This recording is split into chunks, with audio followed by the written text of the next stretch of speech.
This podcast is rated R for restricted. Under 17 requires accompanying parent or adult guardian. Mission 250.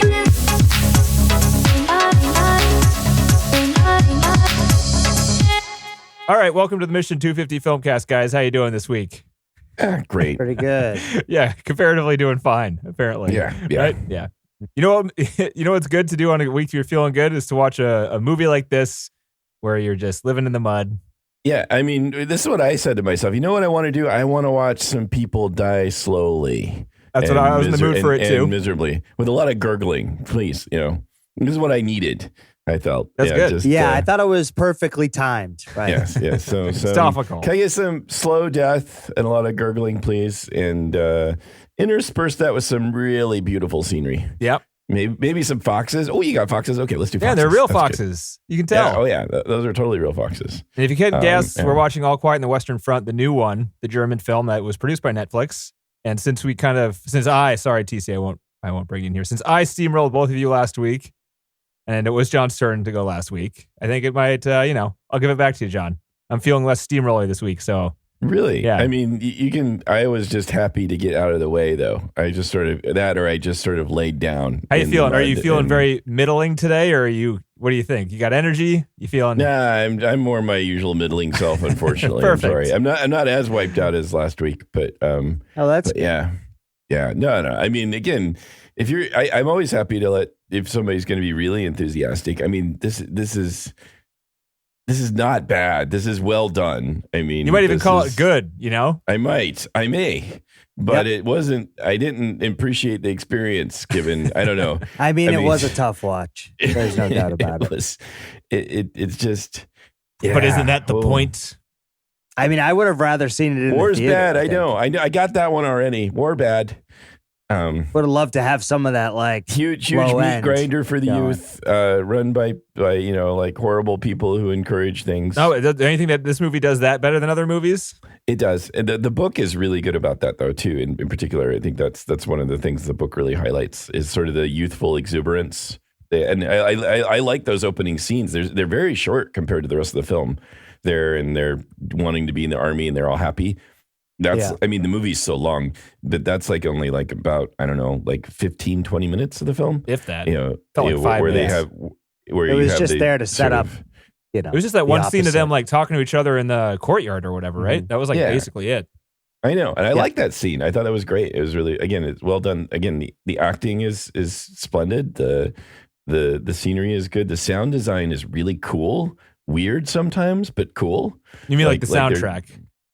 Yeah, I mean the soundtrack and the design of this, how they're deciding to use sound, how they're playing with sound, they're turning the sewing machines into machine guns. Did you notice that? I didn't pick up on that. Oh, really? Yeah. No, it was really cool that there were just these occasional I don't think I picked on it as much when I read about it afterwards, that there's even more that they did. I think if you have a really good sound system, but you probably did, but they tried to have they liked this idea of the machinery of war, so they would I was just thrown off by the loud ass single snare drums. The snare drums were fucking something. Yeah, that was they something. were good. I liked that. Yeah. Not always. I didn't understand the rhyme or reason to them. To startle you. It's just militaristic. Sometimes, maybe militaristic. You're fair, but sometimes it would come on a scene change, sometimes not. And it would happen during the quieter train negotiations, but I like that too because it's this Right. is also war, so this is also intense. Every moment of these guys quiet little expressions could turn the tides for thousands of people. Yeah, but I don't know if there was, and maybe if you really sat down and analyze the film, there is a real structure to when those sounds come in, or maybe not. Maybe that's the point. They just want them to hit somewhat randomly, not necessarily. But so sometimes you get a hit or a sound right on a change of scene, right on a cut. You would have a loud snap, or even sometimes it wasn't the snare. Later on in the film, it was more like a odd machinery sound, but it would be or something like that. Yeah. Sometimes you get it on a cut, sometimes not. Sometimes it would be in the middle of a scene that was going on. I don't know if that pretends something, but just honestly, sometimes I felt like it was pay attention. There were there was a slow part, but those things would be hey. Pay attention, you, and you're oh shit, right. Okay, oh shit, still, okay, it's still fucking war, right? Yeah. So I thought it was interesting. I wasn't quite sure if there were, and maybe they just felt like they were just going to hit you in lulls. They were going to surprise you at times with that, and it was kind of cool. The imagery is beautiful. I mean, there are beautiful scenes here. Best cinematography winner right here. Yeah, it's clear. After seeing, I know I love Banshees, but and wished it would win something. Damn it, but whatever. but again, there are many scenes that look like beautiful paintings. Like the ending scene was also really striking with just him posed dead there. It just the way they would use colors and lighting and in various places, it was beautiful. Again, sometimes I didn't always understand the rhyme or reason of it. Sometimes it felt very art house, where it's like trees, boxes, and maybe they, again, if you really analyze this film, you can draw reasoning behind each of these shots. But I can give you some of the director's intents behind those types of things, but. Yeah, there is obviously there's a reason behind it, whether or not it hit you the right way or whether works or whatever. Understood it or I was I'm just not really analyzing the film, and it's kind of hard because it's such a strange film in the different sort of flows that it has, because you have the war and the horrible gory scenes, and you have the slower paced negotiation stuff, and you also they're not doing much to really help you understand who's doing what and why. Like on the negotiation sides, I think, again, it just sort of seems to assume you almost assuming you know who these people are, more or less. And you get enough of it, just, it's like, oh, these are the it's kind of easy, isn't it? You get like the one quiet German guy who wants the war to end. You get the fat, scary looking German guy who wants the war to continue. Like that's basically they're negotiating it. These other guys are negotiating it. Those guys are the French. They must be in They want it to charge, stop because they're like, you're the aggressors, dickheads. Right. But they don't really, I don't feel like, at least I had a little hard time. I kind of had the broad themes, and maybe that's all you need, but I kind of wanted a little more to follow, like who they were or understand. I would say that is the only thing this movie is lacking. And I don't think it needs it personally, but I mean, it's hard not to compare this to like 1917, where you get a lot of character in that. I was thinking, I had the exact same like comparison. My first thought comparing it was that movie. I mean, it's equally...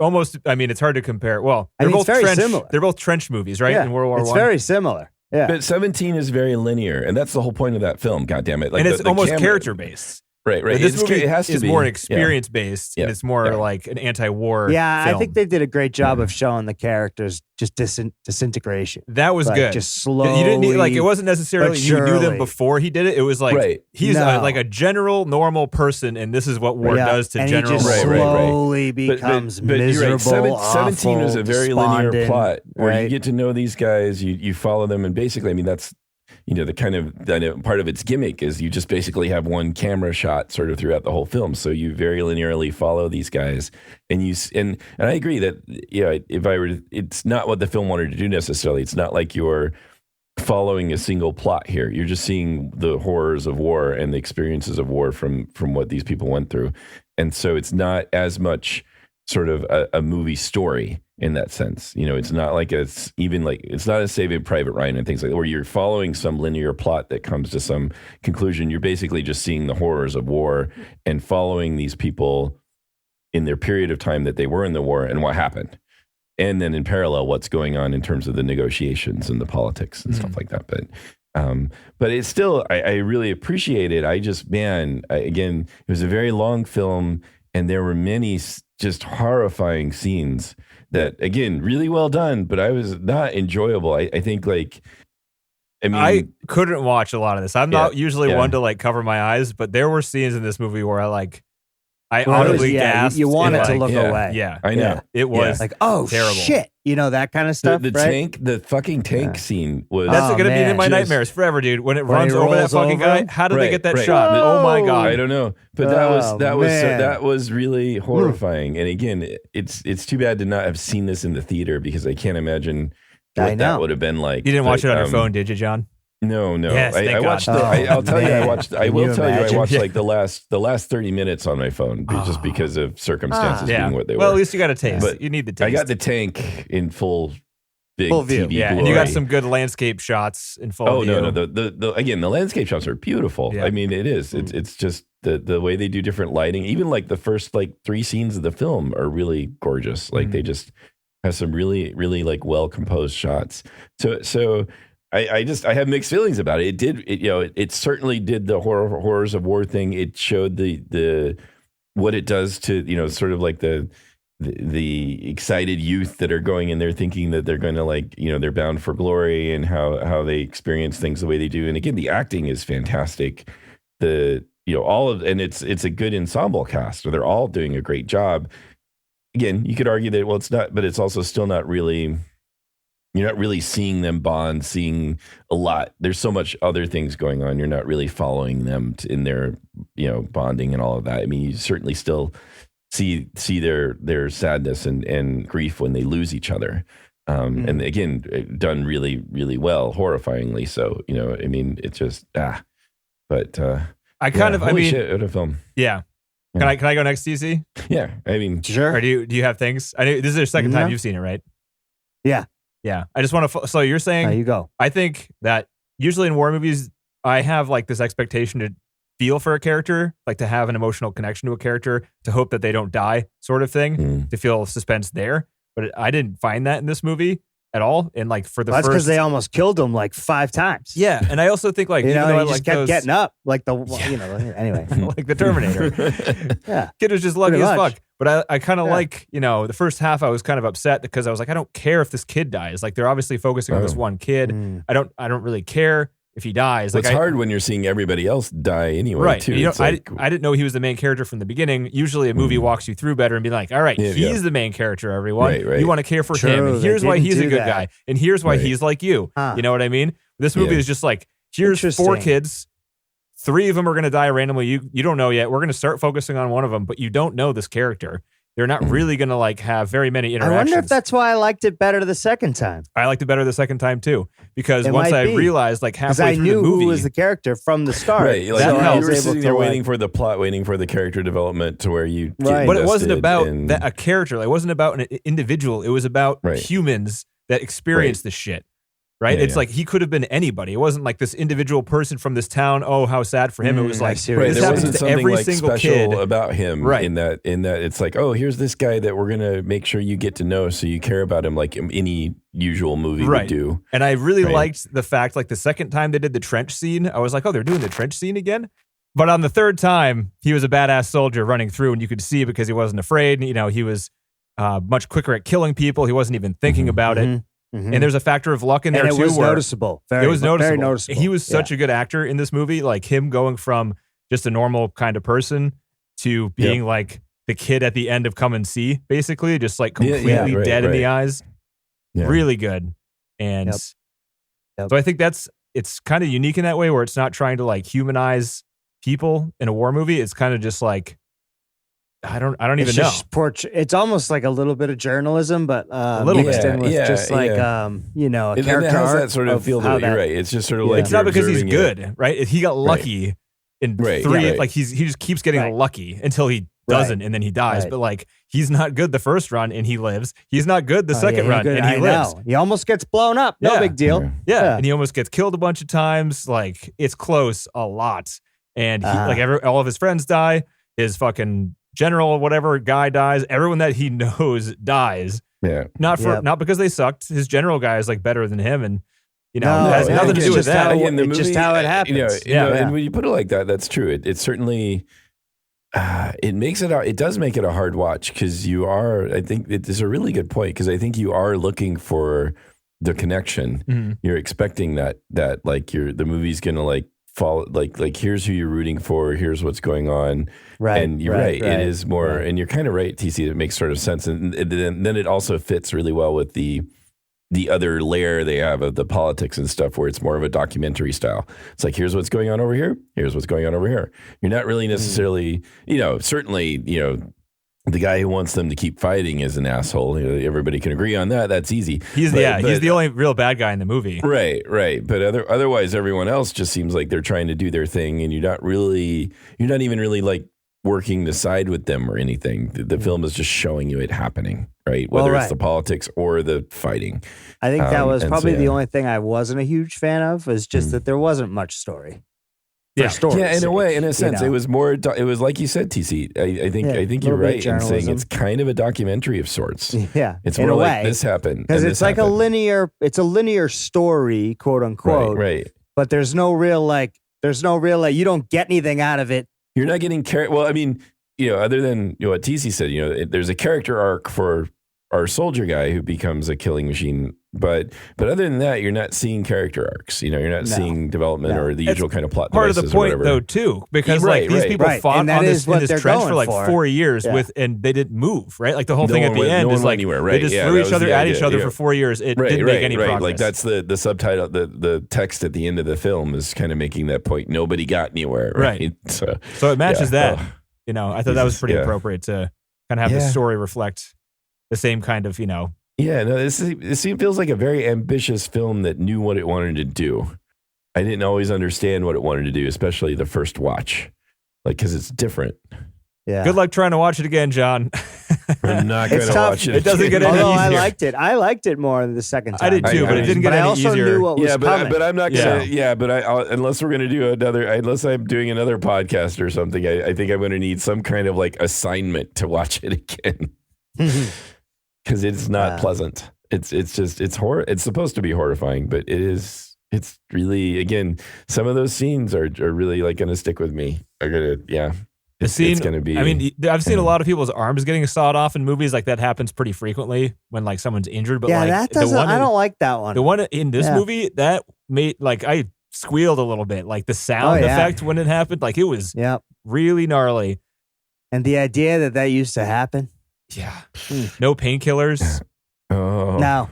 I mean, that's why that guy stabbed himself in the fucking throat with a fork. Also a disgusting that was that was brutal, terrifying. Wasn't it? And the effects are so good. Really tough. All the effects. Yeah, that one was really tough. Were amazing. The effects are really good. It's terrible. It is terrible. John's making a face that he's wincing. He's thinking about again, the imagery, the way they again, and you combine that with just the really good acting, and it's horrifying. Again, and the way they do the violence, just it just seems real. You know what I mean? Like the way the gunfire work, the way people sometimes don't die immediately, sort of. Like the guy he stabs 10 times in the chest, but then is gurgling there. I thought that was I thought that was nice because it was a very realistic way of thinking about this war. And it's extra scary. It's killing isn't easy like in other war movies. It's not like bang, you're dead, bang, you're dead. It's everyone's getting they make fucking... it seem. Yeah, everyone's getting blown apart. They're writhing around on the ground. It's all fucking terrible. Yeah, this right. If you watch television, they get one shot. The guy goes down, done. Right. No one talks. No screaming. Yeah. They just move right into some more dialogue. And we're that was cool. Yeah. That was cool. Yeah, we got him. Yeah. That's a good point. I think more than anything, like all that I didn't like it squealing. either. But I think the most important part of this movie is, like John said, I don't want to watch any war movies. Neither do I. But I think we should, because keeping this stuff fresh and terrifying in our heads, and this movie does a really good job of making it terrifying. I think that's important to really. To know what's out there, but not have to experience it. Seeing it, it's just terrifying. And again, coming from the German side too, I think it's another case here. There's no plot. It's not like this is about the good guys and the bad guys. Even it's about soldiers versus soldiers, basically. Yeah, exactly. It's always easy when you go into a German, even World War I Germany. It's just they're the bad guys. Not the kids. Right. Kids didn't want to do this. If you watch your normal American movie or whatever, right? That's part of the plot, like Saving Private Ryan or whatever. You've got the good guys trying to do the good guy thing. So you can feel really good about it when they win at the end, you know? Or sad when they tragically lose. But I mean, think about this story, right? It's from the other perspective, so we know they lose. So there's everybody also loses a huge difference. No, I know, but there's also a huge difference in how you're even going to approach there's a the different story, perspective right? there. You don't have the usual, you don't get this usual plot device of here's the heroes going in to save today that win the war or whatever. Mm-hmm. And here it's just it's all shit, and it's all it's just a machine. Which I think is appropriate, because that idea of having a hero makes people want to go to war more, and right. Well, that's again, and that's the point of, and that's great because I'm not going. No, but better you than me. right. I mean, I love that they're gonna go because it's good that they're going. The short time that it does it well with the stirring speech for the boys there about how they're gonna come home heroes and whatnot. That it spends very little time on that, but that it's important. It's an important part of the book, which I only read the first 10 pages of, because this is what my availability has been this week. But it really highlights their youthful enthusiasm for the war and how excited they are, and how they're even early on in the book, it talks about how they're enjoying their time, even after they've started to experience some of the movie touches us on this a little bit when the guys are sitting there like on the potty together on the latrine, hanging out. And the book is even like talking about that, how they're, even after they've experienced some of the war, they're still kind of really enjoying their camaraderie and their time together, as sort of like, they've got like a purpose, they've got like a friendship, and they've got a bond with each other. And again, the film shows it a bit, but more indirectly. I think the book apparently like talks a great deal more about that sort of stuff as it goes on.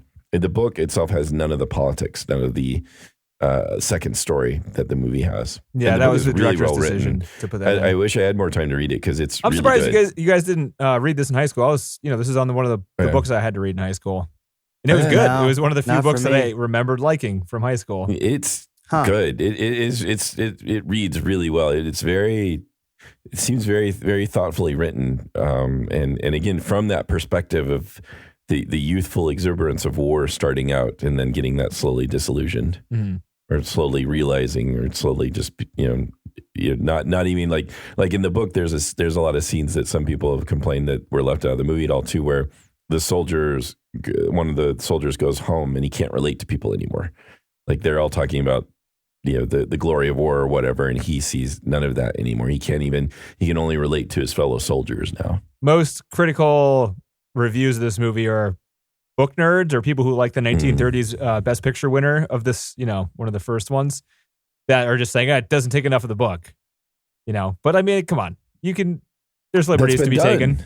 Right, he's doing something. It's been done twice before. This is the third movie, so if it's already been done, why not take a different angle? I mean, and that latrine scene's got to be the best sentimental two dudes on a toilet scene I've ever seen. I was surprised. I was just like, wow, this is really moving. How many two dudes on a toilet scene are there? I mean, I think of Dumb and Dumber. I don't know how many other are there two dudes on a toilet in Dumb and Dumber? I thought there were. No, they're on the moped. Oh, no. Okay. So I don't know about any other scenes. Yeah, but that was surprising. I mean, there's two guys sitting on the toilet, and I was just like, wow, this is really emotional. Very strange how they decided to put this scene on a toilet. He's gonna read him his letter. Yeah. I thought that was a good writing idea. Yeah. Because like they were able to use the fact that it was so long ago that might happen. Like a guy might not know how to read. You know what I mean? Like you couldn't really get away with that now because it's unlikely that, someone in Germany couldn't read. Right. I was asking our resident large language model if it knew of any other movies with a scene of people on the toilet. It couldn't think of any. It referenced Pulp Fiction, where Vince Vega and Samuel Jackson are talking in the bathroom, but saying they aren't exactly on the toilet there, though. No. A lot of bodily function in this movie, and I appreciated that too. Like the way people ate. People piss all the time in this movie, which is. I mean, it's surprising. Which is like, normal. It's normal, like but like life. you don't see it in movies. But like these guys are like in the trench. It just adds to like we've been in here forever. Like this is where we pee. We pee where we stand because that's all we can do. And it's so gross. Like every time they got on, every time they showed like built up water or like them trudging through, like all I could think about was just how disgusting that water is. This is the muddiest, bloodiest, and not wettest even muddy, movie. but there's blood. There's dead bodies. There's like it's disgusting. it's just disgusting. Yeah. Again, those opening and I forget the whole opening sequence that they did, which was really again also terrifying and well done in terms of showing the cycle of the soldier like becoming like this fighting guy in the uniform. Yeah, he goes and he kills somebody because he's like gone nuts, but he's like killing somebody with his like trench tool or whatever that was, like the digging tool it seemed. And then these things are fucking sharp, huh? And they were apparently. And then Holy shit, and then you see the recycling of the uniforms into. I mean, I think again, just showing that this is all like a continuous process, basically. I really liked that they didn't have any dialogue for a little while as they showed all those things. It was great. They really used pictures to get us set up. We didn't have to we didn't have to sit there and hear a bunch of shit or read a bunch of shit. We just were able to sit there and watch these images. It sets you up to just show that too, what you guys have been talking about in terms of not really having protagonists are not really that this isn't about this particular person. This is about the continuous cycle. That's what the movie's like setting you up right from the beginning to show you. Like, here's some other soldier that's going to die right away. Yep. And then you're going to see that uniform get passed down to these it's just now here's a new bunch of guys. And the same shit's going to happen. Just watch, sort of thing. And now it's happening in Ukraine. Yeah. But that also can throw you off in terms of looking for a narrative, because like after that first death, that guy, I didn't know that he died, right? So like the first guy that ran up the gate, like they called him by his first and last name. So I was like, oh, they're introducing a character. Right. So like, and then he goes up and runs and like hits the guy and it cuts to the title screen and then it shows the bodies. And I didn't relate that it was him, but I figured it wasn't because his face wasn't the same as any of their other characters that they introduced. So I was like, all right, they already introduced the guy. He's gone. They're introducing more people. I probably shouldn't like invest myself in these people. You could be right. Or even you might even wonder like, oh, maybe they're going to go back in time. Like, I wonder how I might have gotten to this point. This is why John isn't a writer. Right. Yeah, right. Record scratch sound. It works every time. He's about stabbing him with the tool. You might wonder what I'm doing here with this digging tool, stabbing a guy in the throat. Well, let me tell you, it all started back when. Anyway, this is in the 80s, John. Can't do that anymore. I know. But yeah, I only saw two things in the movie that I knew were CG. The rest of it, it looked damn real. Like it looked 100% real. Like they were doing everything in camera. They weren't. And I have some instances where I can talk about it, but like, I don't know how they got this. So guess the budget for this movie. How much do you think this movie cost to make?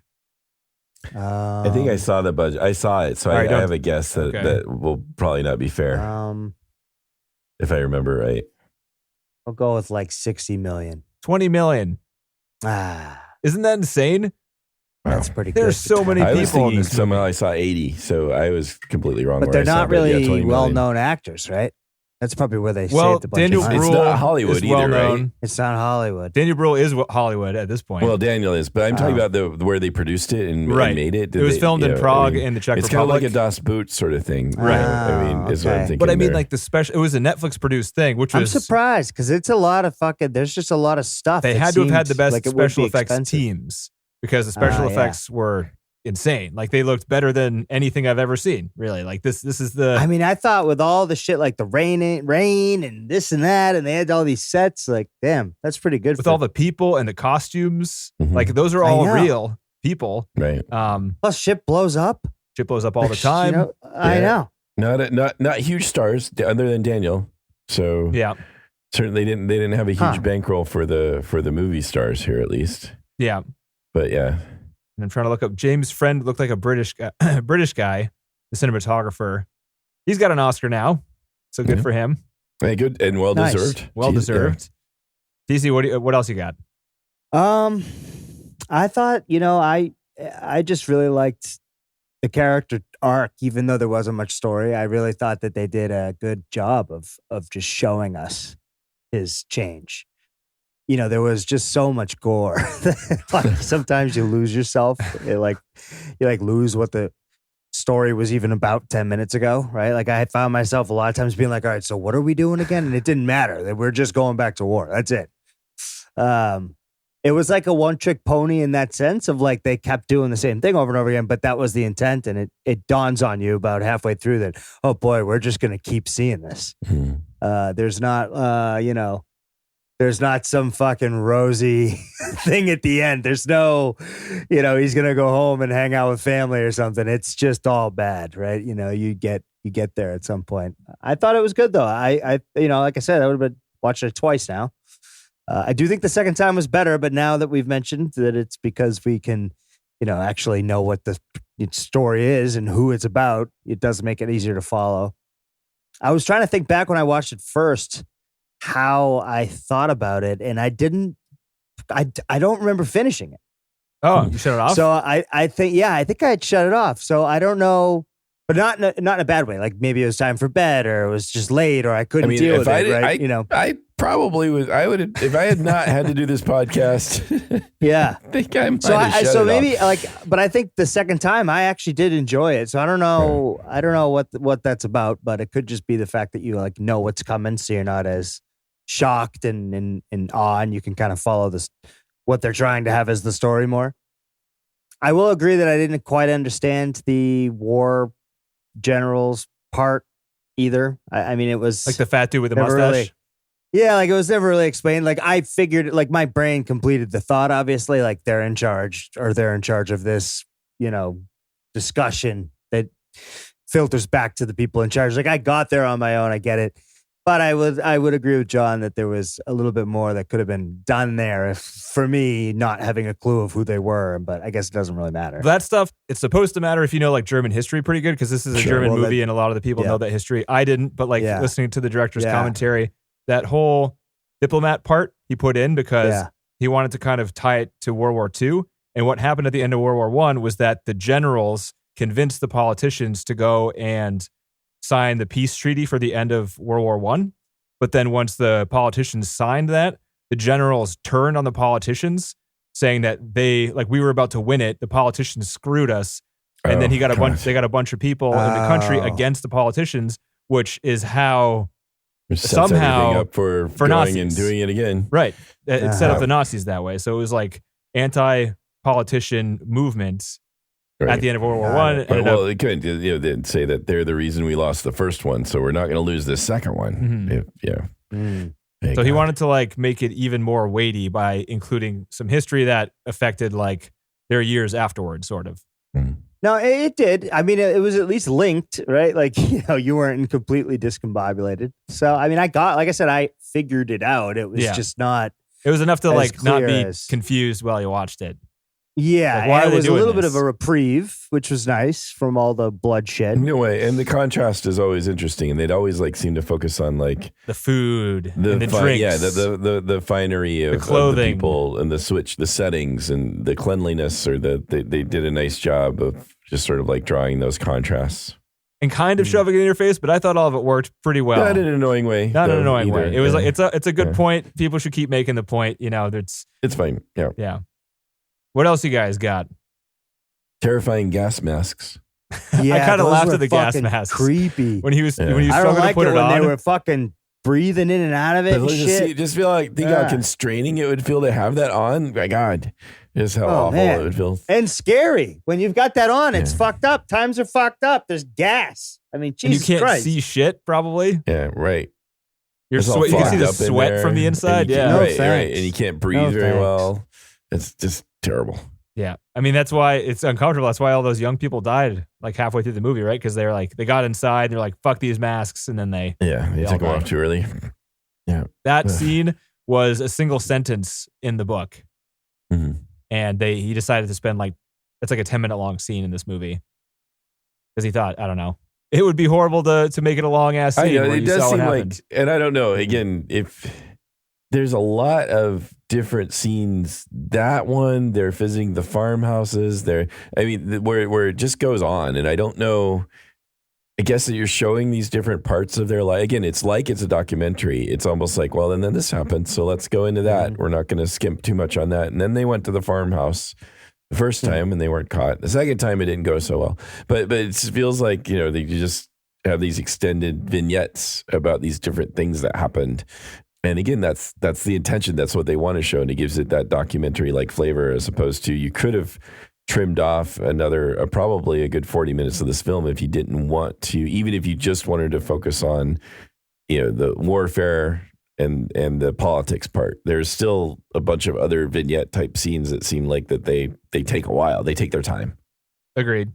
I don't know for better or worse. I'm not sure. I don't know if the film would be better without them, but certainly that wasn't the intention. Was they just kind of wanted to show these different things that happened. I like to get out of the mud every once in a while.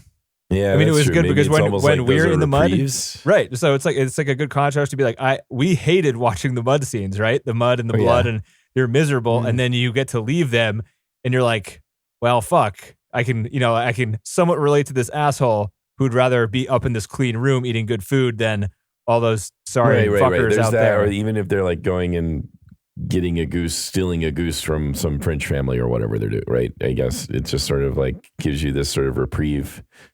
Yeah.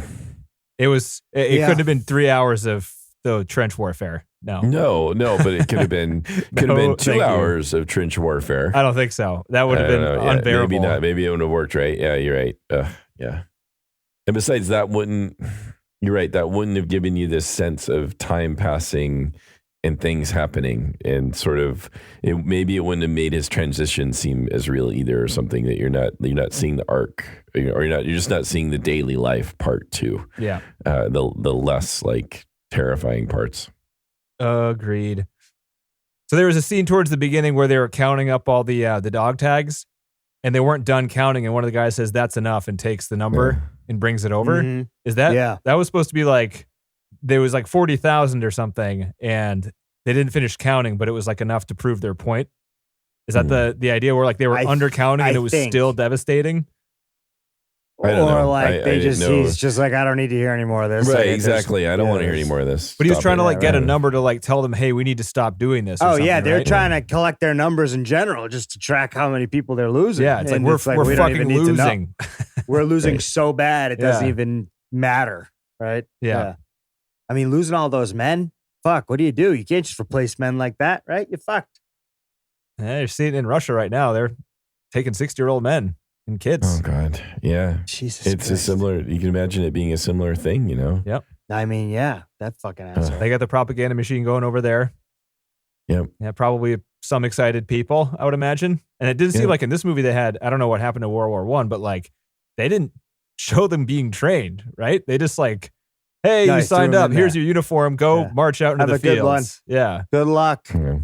Godspeed. I mean, I imagine there's some sort of training. Well, depending. This is more after the war had been going on for a while, so this is like fresh. Fresh out of so it might just be more like, not get out there because we just need bodies. Yeah. I didn't like it how that guy didn't wipe after he sat on the latrine. He just pulled his I don't know how you could do that. Not do. Not wipe. He's so itchy. Leaf. Yeah, itchy. Anything. I guess you're covered in mud all the time. Yeah, I guess maybe you don't realize it. I don't know if he took a dump. He might have just been peeing. Maybe he didn't do anything. He just wanted to sit and talk to that guy. I mean, he just wanted to sit and have his letter read. And have a smoke and talk. So he might have just peed. That's true. Yeah. Hey, have a nice smoke with your pants down. That sounds kind of nice, actually. Yeah. I was confused when he got hit directly and then really wasn't injured at all. That was like, what? What's the point of it? Well, no, when he like got blown up when he was running away. He got blown up in the air. I thought he was dead. I thought, that's the end of him now. Yeah, because you get blown up in the air. Something pushes you up in the air. And it landed at his feet. If that doesn't kill a person standing on it, what's the point of that weapon? Yeah, you're dead. I don't know. I assumed he was. I was confused at that point when he gets blown in the air. That it's like, okay, he's dead now. That's okay. It was past due at that point already. He's already outlived everyone else. Okay. Right. So, but yeah, I was kind of, that did strike me. It's like, I was surprised. It seemed like that was a bit, I don't know. I mean, maybe you can get blown up in the air by something and then you're just okay. Yeah, maybe you can. You just took a little bounce. That really hurt, guys. That really hurt.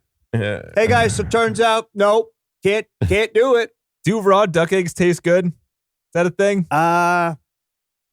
Don't know. I always thought raw eggs tasted gross. Yeah, but I don't know. Maybe you're starving.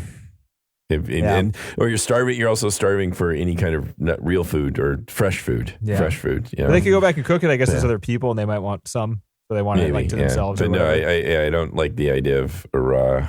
Yeah. No. But yeah. No thanks. Oh, question. So I might have missed this because they didn't talk about it in the commentary either, and I missed it the first go. In Cat's little box where he puts the cockroach, at the end of the movie, he lets the cockroach go, and then I think the main character goes and gets the box, and he pulls a dog tag out of the box, right? I think he pulls a half of a dog tag out of that box that Cat was been messing with all movie, and my thought was, and I don't know if this is true or not, but that Cat's son didn't die from smallpox, that he actually died in the war, and he didn't want to share that. Cat didn't want to share that with somebody. Oh, that's a lot more following of their interactions than... You didn't see him pull the thing out of that little... So, Cat's always playing with that tiny little like matchbox or whatever. And he put the cockroach in the matchbox, in the empty matchbox. Oh. He was carrying it around. And at the end, when Cat was dead, the main character like pulled the matchbox out, noticed the cockroach was gone, and pulled out like I think it was a half of a dog tag. Oh, is what I think it was. Okay. So then I thought, oh, like whose dog tag could this be? Who's dead in Kat's life? Oh, his right. son. So like, oh, interesting. I don't know if it's true or not because like it was pretty vague in the story, but like you guys didn't pick up on it either. It was pretty subtly done. No, I didn't quite. Yeah, I didn't follow it. You followed it still more than I did. I remember the cockroach in the box, but I wasn't. Yeah, tracking. that's about all I remember with the Matchbox. Was Yeah. the cockroach going in it. Yeah. Yeah, they tried. They actually did some reshoots for cues like that. I guess they should have reshot that one maybe. But like the scene where one of the friends that has like the rubber band glasses that go around, like he gets a new pair of glasses sort of. And then like the day after the first assault, the main character steps on them and picks them up. Right. The way it looked on the first shoot, it wasn't obvious. Like those glasses were the kids. Like you didn't get it from the shot. So they're like, we need to zoom in on this more. So they went and they put they went to a parking lot and put a bunch of mud in the parking lot and reshot it and put the camera closer to the glasses. To see the glasses better. Yeah. Wow. Nice. To get that point across. call. Because like, you know, they tested it and they're like, it's not close enough. You can't really tell it was his glasses. Yeah. Well, People aren't going to know. Glasses. I could see it's that. Not like he was the only guy wearing glasses. That we knew of, but there's still. a shit ton of people running around. Could have been anyone's glasses. But like the way they zoomed in on it, the way they showed it, it was like, those are weird glasses. I don't know. It was pretty clear to me that his friend was dead. When They were showed it. weird glasses. But Yeah. But I guess if he's getting them because he's going to the war, everyone else with glasses is getting those types of It's glasses. getting the same. But at the same time, I assume that. And I assume you guys did too. When you saw it, his friend was dead, right? The glasses. Right. So they He got knew it he to wasn't work. going to survive. He wasn't. Yeah, come on. Guy was dead before the movie started. All right. Any other thoughts on the movie? I got some commentary here. Good. No. Yeah.